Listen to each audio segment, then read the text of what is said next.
Machi mosi mwaka huu tunatarajia kushuhudia mchezo wa duru la kwanza wa dabi ya Kariakoo katika ligi kuu ya NBC. Kuelekea katika mchezo huu, tayari miamba hii yote miwili ya Kariakoo kwa maana ya Young Africans pamoja na Simba wameshasajili wachezaji wa kutosha wenye ubora wa aina yake. Hususan katika dirisha dogo kuna nyota wa kigeni ambao wameingia kwenye vikosi vya timu hizi mbili. Sasa basi, tunakwenda kuangalia nyota watatu kutoka Simba Sports Club ambao wana uzoefu, na kuelekea katika mchezo huu tutarajie kitu gani?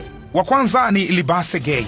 Libase Geye anapewa tena, Libase Geye! Huyu ni kiungo mshambuliaji, anatokea Senegal. Ni washaria gani? Tambo za watani wa jadi ni tangu enzi na enzi, zile kumbukumbu za raha na machungu tunakwenda kuziamsha tena upya kwenye dimba la New Amani Complex Zanzibar.